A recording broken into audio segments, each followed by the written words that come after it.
Hello student, मैं सनी आप सभी का स्वागत करता हूं आपके अपने चैनल जिसका नाम है इलेक्ट्रिकल रिसर्च एकेडमी। कल क्लास नहीं हो पाई थी, कुछ टेक्निकल इशू थे, इसलिए शाम वाली क्लास नहीं हो पाई थी। ठीक है, मगर अब से रेगुलर चलेगी। देखो टेक्निकल चीज़ें कभी ख़राब हो जाती है, सही है ना, मगर अब कंटिन्यू है। इसको ध्यान से देखना सेशन को। क्वेश्चन पसंद आए या पसंद आए कि इसी टाइप के क्वेश्चन पूछते हैं तो सेशन को लाइक कर देना, शेयर कर देना, और चैनल से नए जुड़ रहे हैं तो सब्सक्राइब जरूर कर लीजिएगा। ठीक है, आज का सेशन स्टार्ट करें। तो आज का सेशन का पहला क्वेश्चन आपको ये मिलता है कि एक वाइंडिंग वाला ट्रांसफार्मर क्या कहलाता है। यानी ऐसी ट्रांसफार्मर जिसमें केवल एक वाइंडिंग हो। ठीक है, यानी हम जानते हैं कि ऐसी वाइंडिंग जिसमें केवल एक वाइंडिंग हो, यही इस वाइंडिंग का इनपुट और यही इसकी आउटपुट है, तो सर ऐसे को हम क्या बोलते हैं? ऑटो ट्रांसफार्मर बोलते हैं। इसका सबसे मेन फ़ायदा ये होता है कि सर इसमें क्या होती है, कॉपर की या फिर ये कहें कि मटेरियल की सेविंग होती है। ठीक है, कॉपर की बचत बहुत ज़्यादा होती है। ये काम कैसे करता है? तो सर ये सेल्फ इंडक्टेंस के प्रिंसिपल पे काम करता है, यानी स्वप्रेरण।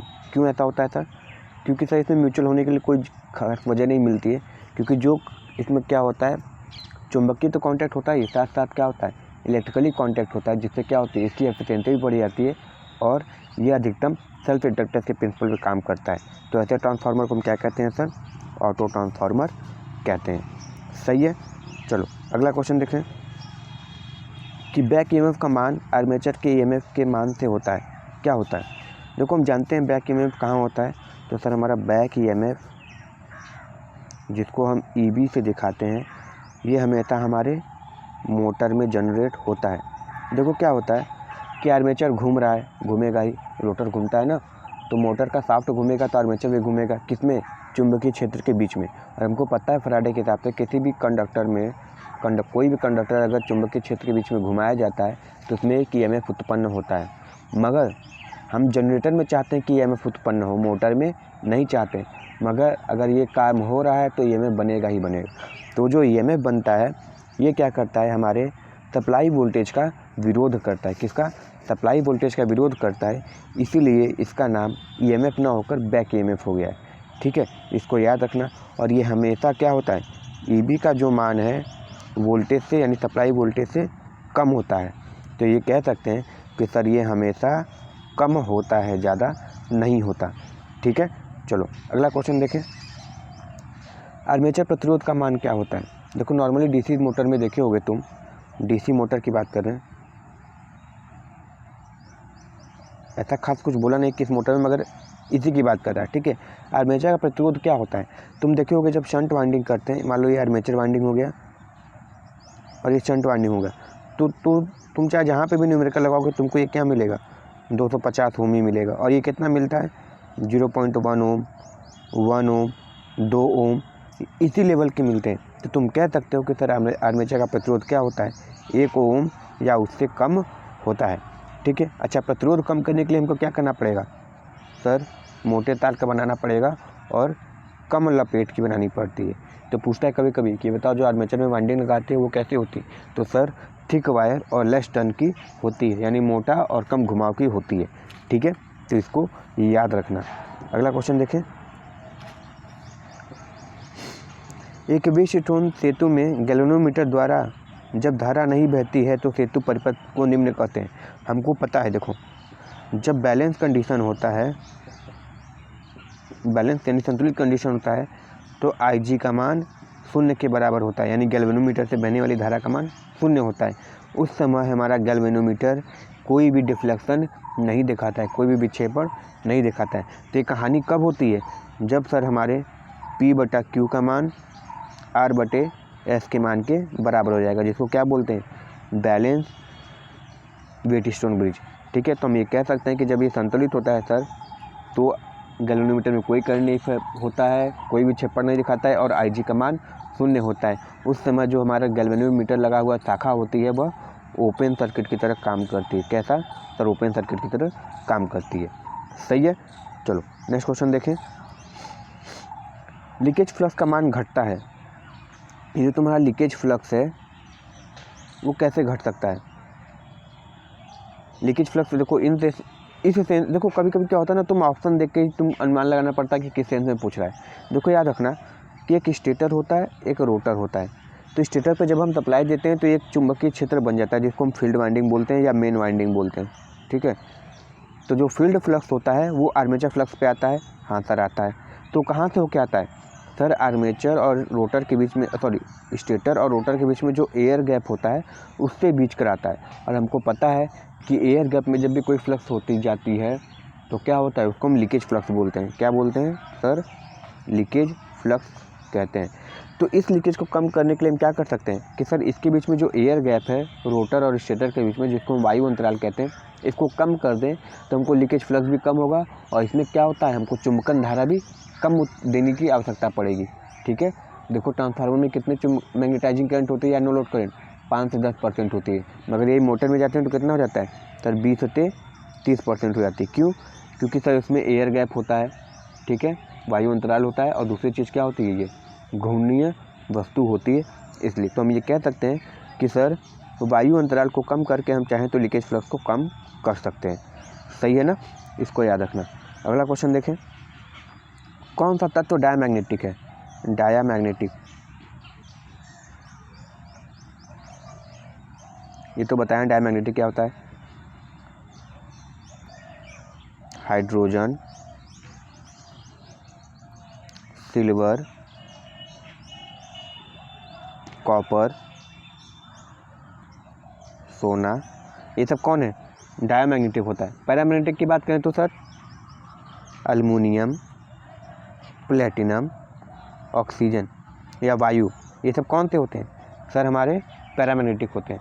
फेरोमैग्नेटिक की बात करें तो सर फेरस, कोबाल्ट, निकिल, ये सब होते हैं। तो हम बोल सकते हैं कि सर जो हमारा डायमैग्नेटिक होता है वह सोना है।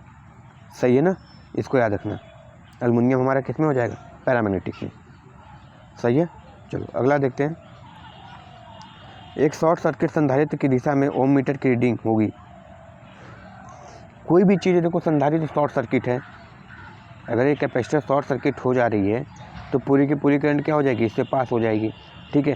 और जब ये पूरी करंट पास होने का मतलब क्या है? आर की वैल्यू 0 है। और जब आर की वैल्यू 0 होती है तो ओम मीटर रीडिंग क्या देगा सर? शून्य देगा, ना कि अनंत। अनंत कब देता है सर? ओपन सर्किट में, ठीक है, इसको याद रखना। तो हमारी क्या होगी? शून्य रीडिंग देगा। एक कैपेसिटर कार्य करता है कैसे? एक कैपेसिटर क्या करता है? डीसी को रोकता है, एसी को रोकता है, एसी डीसी दोनों करंट को रोकता है या केवल डीसी के प्रवाह को स्वीकार करता है? तो हम ये कह सकते हैं कि सर XC बराबर 1/2 पाई FC होता है। यही होता है। डीसी में फ्रिक्वेंसी 0 होती है, यानी XC की वैल्यू क्या हो जाएगी? 1/0, यानी यहाँ XC की वैल्यू क्या हो जाएगी सर? हमारी अनंत हो जाएगी। और जब अनंत हो जाती है यानी ये क्या करेगा? फ्रिक्वेंसी कहाँ 0 थी? डीसी में। तो किसी का भी, अगर ये तो ओम ही यूनिट होती है XC की ना, तो अगर किसी की यूनिट ओम होती है और वो अनंत है तो इसका मतलब क्या होता है? वह करंट को रोक देता है, यानी डीसी करंट को रोक देता है।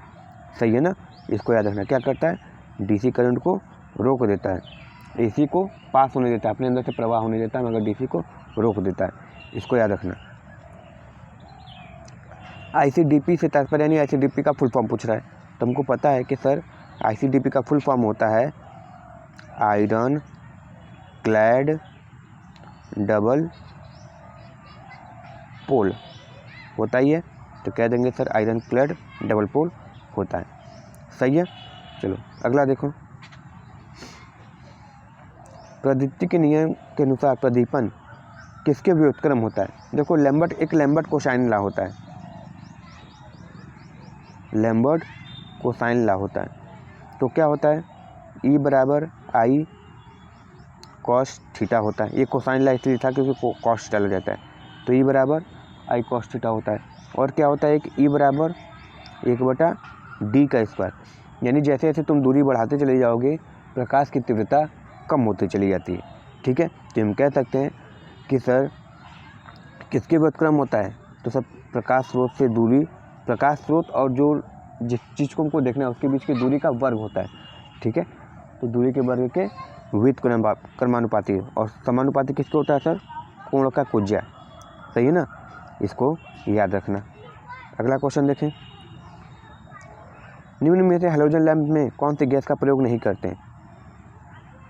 देखो हैलोजन लैंप पीरियोडिक टेबल जानते होंगे, पीरियोडिक टेबल जानते होंगे, उसमें एक होता है 17वां ग्रुप।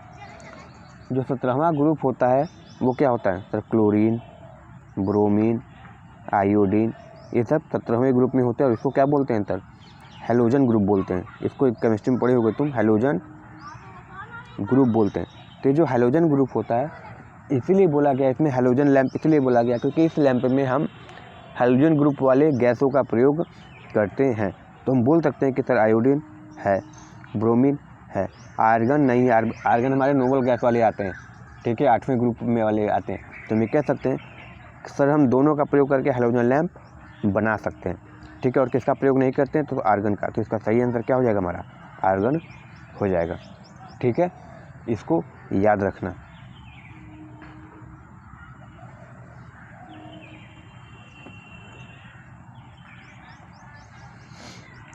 पीएमएमसी मीटर को एसी वोल्टेज जोड़ने पर क्या होगा। देखो पीएमएमसी यानी परमानेंट मैग्नेट मूविंग कॉइल, और एक होता है कौन सा, इसी का टाइप होता है dynamometer type, dynamometer moving coil होता है, ठीक है। डायनेमोमीटर टाइप का हम क्या बनाते हैं सर, अधिकतर वाट मीटर बनता है। क्या बनता है सर, वाट मीटर बनता है। और पीएमएमसी का क्या बनाते हैं सर, अधिकतर हम क्या बनाते हैं सर, ओम मीटर बनाते हैं, ठीक है, या मल्टीमीटर, इसको याद रखें। तो पीएमएमसी का full form permanent magnet moving coil, और ये हमेशा किस पे काम करता है, डीसी पे काम करता है। और ये डायनेमोमीटर किस पे काम करता है सर, एसी और डीसी दोनों पे काम करता है। तो देखो पीएमएमसी हमारा काम कर रहा था डीसी पे, तुम दे रहे हो एसी, तो ये क्या होगा, मीटर शून्य पाठ्यांक देगा, यानी ये कोई रीडिंग ही नहीं देगा। तुमको जो देना है तो हम बढ़ेंगे ही नहीं, ठीक है, हम आगे रिस्पॉन्स ही नहीं देंगे, तो पाठ्यांक शून्य हो जाता है। सही है, इसको याद रखना। अगला देखो, यदि एक परिणामीत्र का पूर्ण भार ताम्र हानि का 6400 वाट है, ठीक है, तो आधे भार पर क्या होगा। हम तुमको एक फॉर्मूला बताए थे, पीएम बराबर यानी जिस लोड पे चाहिए M square P C, full load वाली PCFL लिख देते हैं, copper loss at full load, ठीक है। तो लोड कितना है सर, आधा है, आधे लोड का स्क्वायर, फुल लोड पे कॉपर लॉस कितना है सर, 6400 वाट है। इसको सॉल्व करो, और ये क्वेश्चन बहुत ज़्यादा पूछे जाते हैं। इसको जब तुम सॉल्व करोगे तो तुम्हारा आंसर मिलेगा 1/4 गुणे 6400, और ये तुम्हारा निकल कर कितना आ जाएगा, 1600 वाट, ठीक है। तो इसका आंसर क्या हो जाएगा सर, 1600 वाट आंसर आ जाएगा, ठीक है। ये फार्मूला बहुत ज़्यादा इंपॉर्टेंट है जी, कितना इंपॉर्टेंट तुमको भी पता है, कितना अधिक सवाल पूछता है। अगला क्वेश्चन देखो, बुकोल रिले रखा जाता है, बुकोल रिले रखा जाता है कहाँ, तो तुम बोलते हो सर बुकोल एक कंजर्वेटर टैंक यहाँ पे होता है और ये मेन टैंक होता है, इसी के ऊपर क्या होता है, ये कंजर्वेटर टैंक रखा होता है, और इन्हीं दो के बीच में क्या होता है, कहीं पे ऐसे ब्रीदर लटका होता है, ठीक है।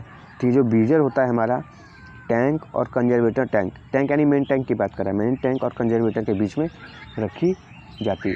और यहीं पे बुकोल भी रखी जाती है, ब्रीदर के बगल में ही बुकोल रिले भी रखी जाती है, जो सारे इंटरनल फॉल्ट को बताता है, सही है।